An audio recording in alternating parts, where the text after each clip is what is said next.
Hello and welcome to MPPSC Adda. Today we are going to discuss about the current affairs of 3rd of February. आज हम बहुत सारे tiger reserve के बारे में पढ़ेंगे. रीज़न बीइंग कि TX2 अवार्ड मिला है टाइगर रिजर्व को. उसमें से एक टाइगर रिजर्व जो है MP में है और एक MP और महाराष्ट्र में शेयर किया हुआ है. चलिए देखते हैं क्वेश्चन को.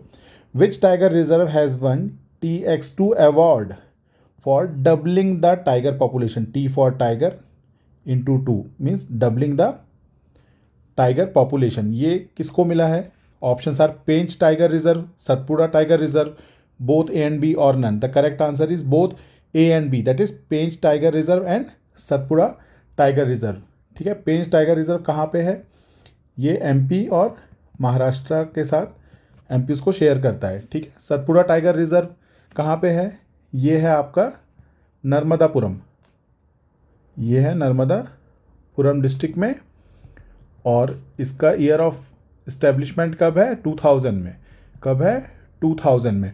और ये जो है ये देवना रिवर, ये देवना रिवर जो है यहाँ से पास करती है. ठीक है, Devna river passes through it. ये भी याद कर लीजिए, Denwa river passes through Satpura tiger reserve. Right. और जो सतपुड़ा टाइगर रिजर्व है इसको क्या बनाया गया था? टेंटेटिव लिस्ट में भी है ये. किसकी? यूनेस्को की, वर्ल्ड हेरिटेज साइट की जो टेंटेटिव लिस्ट है उसमें भी इसका नाम है.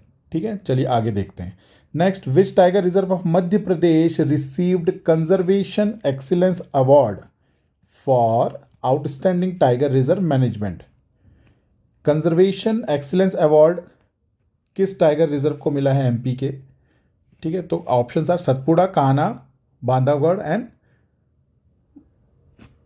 Madhav national park. Right, the correct answer is A, that is Satpura tiger reserve. इसके बारे में हम पढ़ चुके हैं. नर्मदापुरम डिस्ट्रिक्ट में है. ईयर ऑफ एस्टेब्लिशमेंट 2000 है. Devna river passes through it and it was made it made it to tentative list of UNESCO world heritage site. ठीक है, 2021 के आसपास. राइट, अब यहाँ पे जो दूसरे ऑप्शन है उनको देखते हैं. कान्हा बहुत इंपॉर्टेंट नेशनल पार्क है. कान्हा नेशनल पार्क ये क्यों इंपॉर्टेंट है? क्योंकि ये it is the first and biggest national park of MP. First कहाँ पे है, किस किस डिस्ट्रिक्ट में है ये? मंडला एंड बालाघाट. राइट, इसके बाद इसमें दो तीन चीज़ और याद रखिए. इसको 1933 में वाइल्ड लाइफ सेंचुरी इसे बनाया गया था. उसके बाद 1955 को इसे मिला एक नेशनल पार्क का स्टेटस. और उसके बाद इस नेशनल पार्क को 1974 में क्या प्रोजेक्ट टाइगर में इसे लिया गया. ठीक है, और ये फर्स्ट टाइगर प्रोजेक्ट है मध्य प्रदेश का. ठीक है, तो first tiger project of Madhya Pradesh is Kanha national park. Right, second is Bandhavgarh. Bandhavgarh में कौन है? बांधवगढ़ किस डिस्ट्रिक्ट में है? ये है उमरिया डिस्ट्रिक्ट में. और यहाँ का एक वाइट टाइगर था जिसका नाम मोहन है. वाइट टाइगर मोहन, ये बहुत फेमस है. अब आप मुझे कमेंट बॉक्स में बताएं कि उमरिया के कौन है जिन्हें अभी पद्मश्री अवार्ड दिया गया है. मैं आपके साथ डिस्कस कर चुका हूँ पहले भी, तो आप मुझे ज़रूर बताएं. फिर माधव नेशनल पार्क, ये कहाँ है? ये शिवपुरी डिस्ट्रिक्ट में है. यहाँ पे क्या क्या है? यहाँ पे जॉर्ज कैसल इज़ हेयर. ये याद रखिए, पीछे MPPSC में पूछा जा चुका है. जॉर्ज कैसल यहाँ पे है. उसके बाद कौन सी रिवर जाती है यहाँ से? Manihari river passes through it. Right, अभी मैंने आपको बताया यहाँ पे Manihari river passes through Madhav national park. और इसके पहले क्वेश्चन में हमने जहाँ पे सतपुड़ा टाइगर रिजर्व देखा था वहाँ पे हमने देखा देवना रिवर जो है वो कहाँ से पास करती है? सतपुड़ा टाइगर रिजर्व से.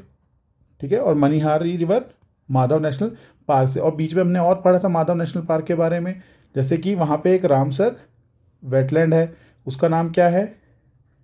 साख्या सागर. ये भी मैं आपके साथ डिस्कस कर चुका हूँ. अब एक इंपॉर्टेंट चीज़ याद रखिए आप कि ये जो नेशनल पार्क है it is situated in national highway 46. ये इंपॉर्टेंट है, national highway 46 which is the longest highway of Madhya Pradesh. ये भी आपको ध्यान रखना है. ठीक है, तो माधव नेशनल पार्क शिवपुरी में है. जॉर्ज कैसल जो है यहाँ पे है. और मनिहारी रिवर पास करती है इसमें. रामसर वेटलैंड साइट है. साख्या सागर. और आप 3 मुझे वेटलैंड साइट बताइए रामसर जो कि MP में है.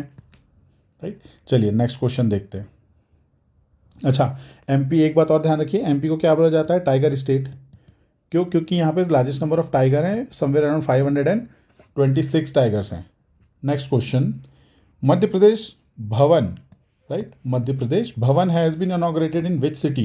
किस सिटी में मध्य प्रदेश भवन को इनॉग्रेट किया गया है? Option are Jabalpur, Bhopal, Mumbai and New Delhi. The correct answer is New Delhi. New Delhi में मध्य प्रदेश भवन बनाया गया है। ऐसे बहुत सारे भवन आपको मिल जाएंगे अगर आप वहाँ चाणक्यपुरी एरिया न्यू दिल्ली में जाएंगे तो, ठीक है। जैसे तमिलनाडु भवन, हैदराबाद हाउस, ये सब क्या है? ये हर एक स्टेट का एक अपना भवन होता है। जब यहाँ से कोई भी हमारे डेलीगेट्स, नेता मंत्री जाते तो ये यहाँ पे रुक सकते हैं, ठीक है, उनके लिए होता है यहाँ पे। फिर उसके बाद अब यहाँ ऑप्शंस दूसरे भी हैं, मैंने आपको पहले भी डिस्कस किया कि जबलपुर में क्या है, एक बार रिकॉल करने की कोशिश करिए। जबलपुर में है शक्ति भवन, राइट। मुझे आप बताएं शक्ति भवन किस चीज़ से रिलेटेड है, किस चीज़ का हेडक्वार्टर है, ठीक है। और मैं आपको एक चीज़ बता देता हूँ कि मध्य प्रदेश पहला स्टेट था जिसने इलेक्ट्रिसिटी बोर्ड बनाया था, इस्टेब्लिश किया था। दूसरा, भोपाल में बहुत सारी चीज़ें हैं। भोपाल में मैंने आपको डिस्कस किया था, जैसे विंध्या, राइट, जैसे कि विंध्याचल भवन। विंध्याचल भवन किस लिए है, किसका नाम है? ये है ऑफिस आपके MP state planning board, state planning board या प्लानिंग कमीशन, ठीक है। उसके बाद भोपाल में और भी चीज़ें हैं, मैंने आपको बताया था ऊर्जा भवन। ऊर्जा भवन कहाँ है? भोपाल में है। ये किस चीज़ का हेडक्वार्टर है? ये एमपी इलेक्ट्रिसिटी रेगुलेटरी कमीशन का हेड ऑफिस है, जिसको ऊर्जा भवन के नाम से जाना जाता है। और एक और चीज़ है भोपाल में, मैंने आपको बताया था पर्यावास भवन, जो कि भोपाल में है, और ये है headquarter MP human right commission का, राइट। तो ये आपको याद करना है। शक्ति भवन किस चीज़ का हेडक्वार्टर है, मुझे आप कमेंट बॉक्स में बताएं। चलिए नेक्स्ट क्वेश्चन देखते हैं। Which of the following have been awarded the prestigious Skoch award 2022 किसको मिला है? Options are online citizen portal of MP housing board, Indore Nagar Nigam, Bhopal Nagar Nigam, transport department of Madhya Pradesh. The correct answer is online citizen portal of MP housing board. इसे क्या मिला है? इसे मिला है प्रेस्टिजियस स्कॉच अवार्ड 2022 का। चलिए अब जो हम हमेशा पॉलिटी से एक दो क्वेश्चन देखते हैं। आज का क्वेश्चन है which of the following persons have been speaker of Madhya Pradesh for 2 times.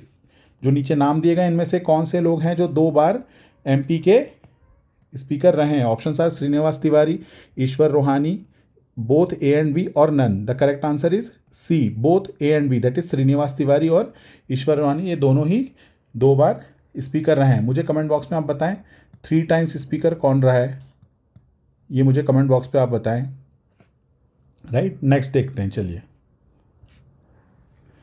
Which of the following statement is or are correct? Governor can not return the money bill to the state legislature for reconsideration. जब भी इस type से कोई word दिखे can not, तो उसको underline कर लें ताकि आपका ध्यान रहे कि वहाँ पे क्या पूछा गया है। Next statement is money bill can not be rejected or amended by legislative council, right. ये दोनों ही स्टेटमेंट जो है ये करेक्ट स्टेटमेंट है। तो ऑप्शन क्या होगा? सिलेक्ट द करेक्ट आंसर पूछा है। 1, 2 ओनली, बोथ 1 एंड 2, ये क्या है? करेक्ट है। क्यों? क्योंकि गवर्नर रिटर्न नहीं कर सकता है मनी बिल को for the reconsideration of the legislature, because money bill जो होता है वो प्रायर रिकमेंडेशन से ही इंट्रोड्यूस होता है गवर्नर के, ठीक है। मनी बिल क्या होता है? मनी बिल के बारे में थोड़ी सी इन्फॉर्मेशन मैं आपको दे देता हूँ। Money bill can be introduced by a minister. कोई मिनिस्टर ही मनी बिल को इंट्रोड्यूस कर सकता है, और मनी बिल सिर्फ और सिर्फ स्टेट लेजिस्लेटिव असेंबली में ही इंट्रोड्यूस होता है, ठीक है। एक फैक्ट याद रखिए। फिर प्रायर रिकमेंडेशन होती किसकी? Prior recommendation of governor is required. तो ये 3 फैक्ट आप मनी बिल के बारे में याद रखिए, ठीक है। और मनी बिल को मैक्सिमम जो मेंबर ऑफ लेजिस्लेटिव काउंसिल होती है, एमएलसी होती है, वो मैक्सिमम 14 डेज तक ही डिले कर सकती है, बल्कि ऑर्डनरी बिल को मैक्सिमम 4 मंथ्स तक डिले किया जा सकता है लेजिस्लेटिव काउंसिल के द्वारा। ठीक, तो ये बहुत इंपॉर्टेंट है और आजकल एमपीपीएससी आपसे इस टाइप के स्टेटमेंट बेस्ड क्वेश्चन पूछ रही है, तो आप थोड़ा पर्टिकुलर होकर ध्यान से इस क्वेश्चन को, जब भी ये क्वेश्चन आपके सामने आते हैं इनको बहुत ध्यान से पढ़ें आप, राइट। तो this is for the day. और जो भी बच्चे टेस्ट सीरीज़ लिख रहे हैं वो अपना परफॉर्मेंस डेली ट्रैक करते रहें कि कितना इंप्रूवमेंट हो रहा है। और test series is a part of learning process, ये जरूर याद रखिए, ये लर्निंग प्रोसेस का पार्ट है। तो अगर आपके नंबर कम आते हैं तो आपको घबराना नहीं है, क्योंकि आपके जैसे सबके ही नंबर कम आ रहे हैं। अब बस आपको ये करना है कि कम नंबर आ रहे हैं अगर आपके, तो आप क्या करिए, मेमोराइज कर लीजिए सारे के सारे। आपको जो हम एक्सप्लेनेशन दे रहे हैं हर क्वेश्चन के, अगर आपको हम 5000 क्वेश्चन दे रहे हैं तो इसके जो एक्सप्लेनेशन है उनको ज़रूर याद करें आप, ठीक है, तब आपको ज़्यादा बेनिफिट मिलेगा। Have a good day, thank you.